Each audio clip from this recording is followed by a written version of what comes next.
C'est la philosophie de notre petite entreprise, Tout Éduque. C'est-à-dire que nous ne sommes pas là pour dire le vrai, nous sommes là pour donner la parole à ceux qui tentent de dire leur vérité. Bonjour Philippe Mérieux. Bonjour. Vous êtes professeur émérite en sciences de l'éducation et vous venez de participer à un débat organisé par Tout Éduque avec Anne Coffinier sur le thème « À quoi sert l'école ?» Comment vous avez vécu ce débat ? Plutôt bien, je trouve que le débat était intéressant, même s'il me semble que nous sommes restés peut-être à un trop grand niveau de généralité et que nous aurions peut-être dû plus regarder concrètement comment ça se passe, et en particulier comment ça se passe dans ces écoles alternatives qui existent à côté de l'éducation nationale, qui elles recrutent et quel type d'apprentissage s'y effectue.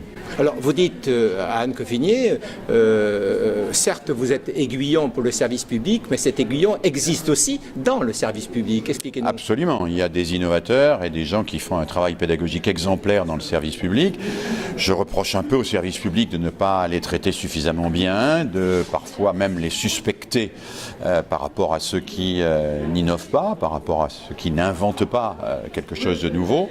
Je pense que nous vivons aujourd'hui une période un peu de régression dans ce service public. Le ministre donne le sentiment qu'il considère plutôt les enseignants comme des exécutants et pas comme des concepteurs.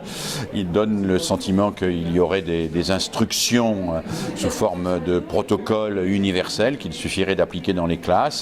Je crois que les enseignants n'ont pas envie de cela, ils ont envie d'être reconnus, ils ont envie aussi de faire un travail qui soit un véritable travail de construction collective pour une pédagogie au service de tous les enfants. Et je souhaite que notre grand ministère de l'Éducation nationale aille dans ce sens. De nombreux enseignants réinventent, réfléchissent sur cette nouvelle forme scolaire nécessaire à la massification de l'enseignement. C'est ce que vous dites ? Oui, beaucoup d'enseignants y travaillent, beaucoup d'enseignants réfléchissent, il y a énormément d'initiatives pédagogiques, il y a aussi des parents qui sont là, qu'il faut accueillir. Moi je ne suis pas du tout hostile, bien au contraire, à l'accueil des familles. Je pense que l'école doit être non seulement accueillante à l'égard des familles, mais elle doit leur permettre de comprendre ce qui se passe dans l'école, de comprendre comment l'enseignement s'effectue dans l'école, et que nous devons faire plus de place aux parents. Nous ne devons pas les laisser sur un strapontin, sinon nous ne pouvons pas nous étonner qu'ils aillent dans des écoles privées ou dans des écoles alternatives où on leur donnera le sentiment qu'ils sont enfin reconnus. L'éducation nationale doit aussi reconnaître que les parents ont une place. D'ailleurs, c'est dans les textes, la coéducation existe dans les textes, et les parents doivent, avec les enseignants, participer à une réflexion collective sur le projet d'établissement, par exemple. Alors, à quoi sert l'école ? Vous dites que c'est un sujet qui est rarement, voire quand même pas du tout, abordé par l'institution scolaire. Si, il est abordé. Et ce que je regrette, c'est que l'école ne soit pas abordée suffisamment sous l'angle des finalités, mais plutôt toujours sur l'angle du fonctionnement, de la tuyauterie, des modalités. On organise les horaires, on change la semaine avec un petit jeu de pouce-pouce en déplaçant les demi-journées, on ajoute une heure de ceci ou une heure de cela, on change telle ou telle modalité d'examen. Mais pour quel objectif ? Pour quelle finalité ?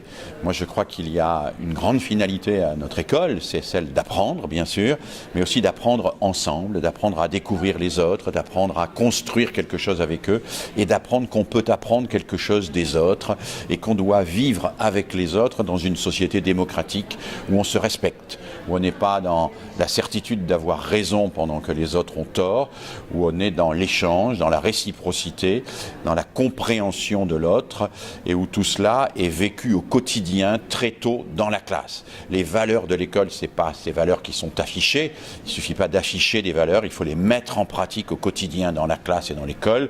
La coopération, la liberté, l'égalité, la fraternité, la solidarité, eh bien c'est cela qu'il faut inviter les enseignants à mettre en œuvre au quotidien pour faire de l'école publique une grande école de l'avenir. Merci beaucoup Philippe Mérieux. Merci.